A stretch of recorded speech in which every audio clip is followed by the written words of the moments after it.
The Hitchhiker's Guide to the Galaxy, chapters 19, 20, and 21. "Are we taking this robot with us?" said Ford, looking with distaste at Marvin, who was standing in an awkward hunched posture in the corner under a small palm tree.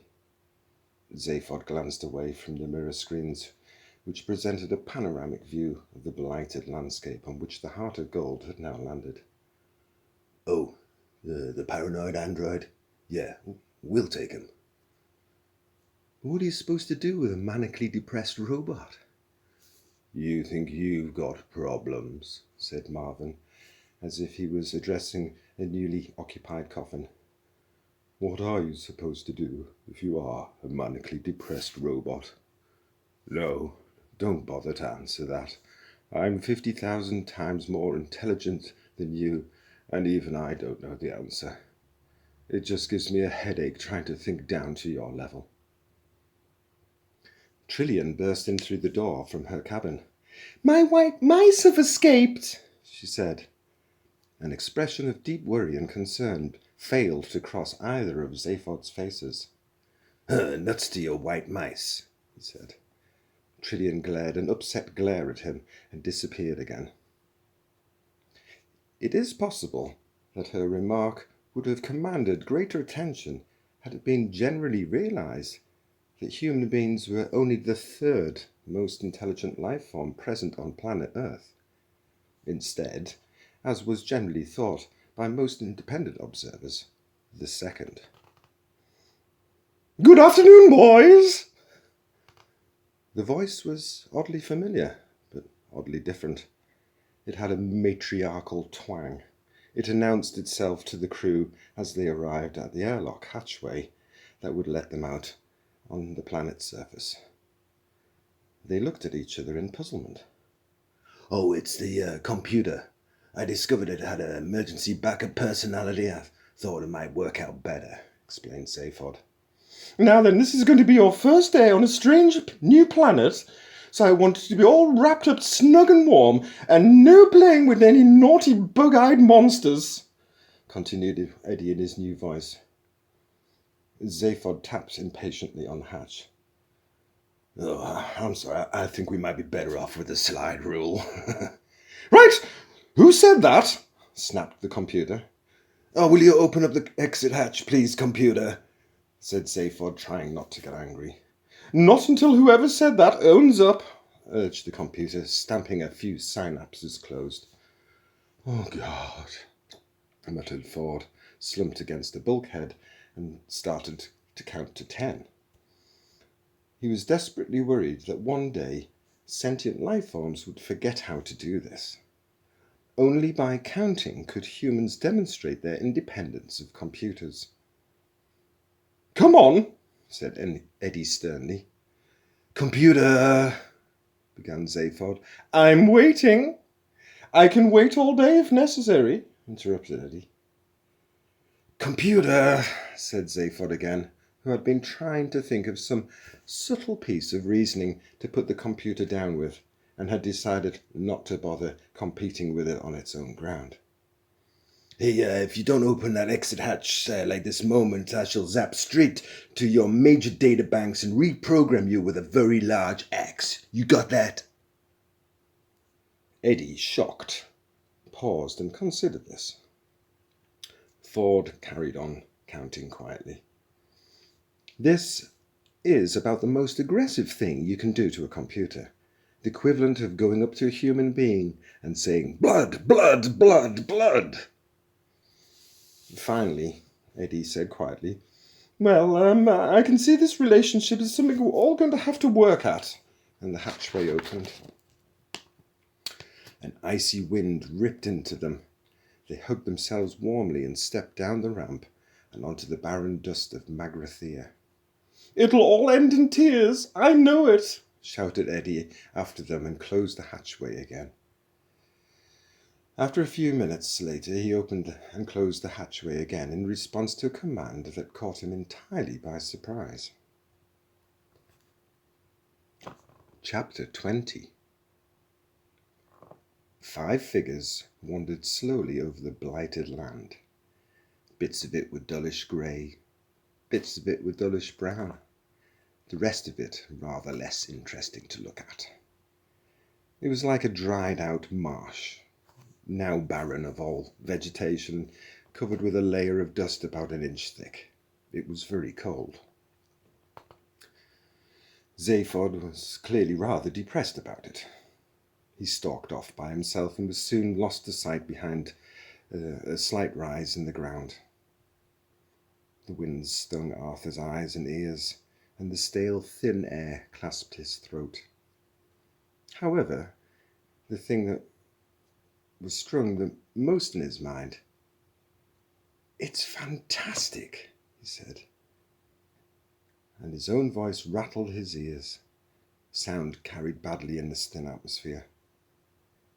"It's a desolate hole, if you ask me," said Ford. "I'd have more fun in a cat litter." He felt a mounting of irritation. Of all the planets in all the star systems of all the galaxy, many wild and exotic, seething with life, didn't he just have to turn up at a dump like this after 15 years of being a castaway? Not even a hot dog stand in evidence. He stooped down and picked up a cold clod of earth, but there was nothing underneath it worth crossing 1,000 light years to look at. "No," insisted Arthur. You don't understand. This is the first time I've actually stood on the surface of another planet, a whole alien world. Pity it's such a dump, though." Trillian hugged herself, shivered and frowned. She could have sworn she saw a slight and unexpected movement out of the corner of her eye, but when she glanced in that direction, all she could see was the ship, still and silent, 100 or so yards behind them.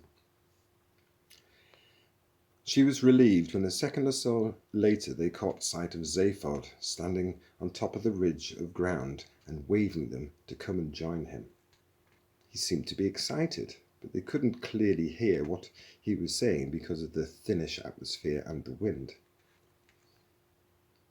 As they approached the ridge of higher ground, they became aware that it seemed to be circular, a crater about 150 yards wide, round the outside. But the crater, the sloping ground was splattered with black and red lumps. They stopped and looked at a piece. It was wet. It was rubbery.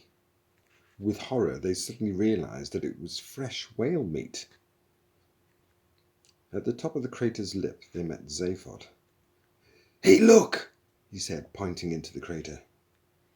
In the centre lay the exploded carcass of a lonely sperm whale that hadn't lived long enough to be disappointed with its lot. The silence was only disturbed by the slight involuntary spasms of Trillian's throat. "I suppose there's no point in trying to bury it," murmured Arthur, and then wished he hadn't. "Hey, come," said Zaphod, and started back down into the crater. "What, down there?" said Trillian, with severe distaste. "Yeah, come on, I've got something to show you." "We can see it," said Trillian. "No, not that. Something else. Come on." They all hesitated. "Come on, I found a way in," said Zaphod. "In?" said Arthur in horror. "Into the interior of the planet, an underground passage. The force of the whale's impact cracked it open, and that's where we have to go, where no man has trod these 5 million years, into the very depths of time itself." Marvin started his ironic humming again. Zaphod hit him and he shut up. With little shudders of disgust, they all followed Zaphod down the incline into the crater, trying very hard to avoid looking at its unfortunate creator. "Life. Loathe it or ignore it. You can't like it," said Marvin rather dolefully. The ground had caved in where the whale had hit it, revealing a network of galleries and passages, now largely obstructed by collapsed rubble and entrails. Zaphod had made a start clearing away into one of them, but Marvin was able to do it rather faster. Dank air wafted out of its dark recesses as Zaphod shone a torch into it. Little was visible in the dusty gloom. According to the legends, the Magrathians lived most of their lives underground. Why is that? Did the surface become too polluted or overpopulated? Asked Arthur. No, I don't think so. I think they just didn't like it very much. Are you sure you know what you're doing? Said Trillian, peering nervously into the darkness. We've been attacked once already, you know. Look, kid, I promise you, the live population of this planet is nil plus the four of us. So come on, let's get on in there. Hey, Earthman. Arthur. Yeah. Could you just sort of like keep this robot with you and guard this end of the passageway, okay? Guard? So, what from? You just said there's no one here. Yeah, well, just for your safety, okay? Whose? Yours or mine? Good lad. Here we go. Zaphod scrambled down into the passage, followed by Trillian and Ford. Well, I hope you all have a really miserable time, complained Arthur. Don't worry, they will, Marvin assured him. In a few seconds, they had disappeared from view. Arthur stamped around in a huff, then decided that a whale's graveyard is not, on the whole, a good place to stamp around in. Marvin eyed him balefully for a moment, then turned himself off. Zaphod marched quickly down the passageway, nervous as hell, but trying to hide it by striding purposefully. He flung the torch beam around. The walls were covered in dark tiles and were cold to the touch. The air was thick with decay. There, what did I tell you? An inhabited planet, Magrathea. And he strode on through the dirt and debris that littered the tiled floors. Trillian was reminded unavoidably of the London Underground, though it was less thoroughly squalid. At intervals along the walls, the tiles gave way to large mosaics, simple angular patterns in bright colours. Trillian stopped and studied one of them, but could not interpret any sense in them. She called Zaphod. Hey, have you any idea what these strange symbols are? I think they're just strange symbols of some kind, said Zaphod, hardly glancing back. Trillian shrugged and hurried after him. From time to time, a doorway led either to the left or right into smallish chambers which Ford discovered to be full of derelict computer equipment. He dragged Zaphod into one to have a look. Trillian followed. Look, said Ford. You reckon this is Magrathea? Yeah, and we heard the voice, right? Okay, so I bought the fact that it's Magrathea for the moment. What you have so far said nothing about is how the galaxy you found it.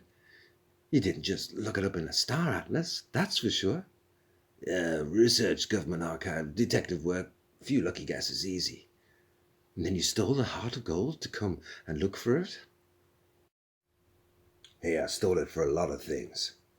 A lot of things? Said Ford in surprise. Like what? I don't know. What? Well, I don't know what I'm looking for. Why not? Oh, because I think it might be because if I knew, I wouldn't be able to look for them. What, are you crazy? It's a possibility. I haven't ruled that out yet. I only know as much about myself as my mind can work out under its conditions. And its current conditions aren't good. For a long time, nobody said anything as Ford gazed at Zaphod with a mind suddenly full of worry. Listen, old friend, if you want to, started Ford eventually. No, wait, I'll tell you something, said Zaphod. Yeah, sure, I freewheel a lot. I get an idea to do something and... Hey, why not? I do it. I reckon I'll become the president of the galaxy. And it just happens. It's easy. I decide to steal this ship. I decide to go look for Magrathea. And it all just happens, yeah? I work how it can be done best, right? But I always work it out. It's like having a galactic credit card which keeps on working though you never send it off the checks. And whenever I stop to think, why I did want to do something, how did I work it out, how to do it, I get a very strong desire to stop thinking about it, like I have now. It's a big effort to talk about it. Zaphod paused for a while. For a while there was silence. Then he frowned and said, Last night I was worrying about this again. The fact that part of my mind just doesn't seem to work properly. And then it occurred to me that the way it seemed that someone else was using my mind to have good ideas without telling me about it. I put the two ideas together and decided that maybe that someone had locked off part of my mind for that purpose, which is why I couldn't use it. I was wondering if there's a way I could check. So I went to the ship's medical bay and plugged myself into the encephalographic screen. I went through every major screening test on both my heads, all the tests I had to go through in the government medical office before my nomination for presidency could be properly ratified. Yeah, it showed up nothing, man. Nothing unexpected, at least. They showed I was clever, imaginative, irresponsible, and trustworthy extrovert. Nothing you couldn't have guessed. No other anomalies. So I started inventing further tests, completely random. Nothing. Then I tried superimposing the results from one head on top of the results from the other head. Still nothing. Finally, I got silly because I'd given it all up as nothing more than an attack of paranoia. Last thing I did before I packed it in was take the superimposed picture and take a look at it through a green filter. You know, I was always kind of superstitious about the color green when I was a kid. I always wanted to be a pilot of one of those trading scouts. Ford nodded. And there it was, said Zaphod, clear as day. A whole section in the middle of both brains that related only to each other and not to anything else around them. Some bastard had cauterized the synapses and electronically traumatized those two lumps of cerebellum. Ford stared at him aghast. Trillian had turned white. Somebody did that to you? Whispered Ford. Yeah. But have you any idea who or why? Why, I can only guess, but I don't know who the bastard was. You know. How do you know? Because they left their initials burnt into the cauterized synapses. Left them there for me to see. Ford stared at him in horror and felt his skin begin to crawl. Initials? Burnt into your brain? Yeah. Well, what were they, for God's sake? Zaphod looked at him in silence again for a moment. Then he looked away. ZB, he said quietly. At that moment, a steel shutter slammed down behind them and gas started to pour into the chamber. I'll tell you about it later, choked Zaphod as all three of them passed out.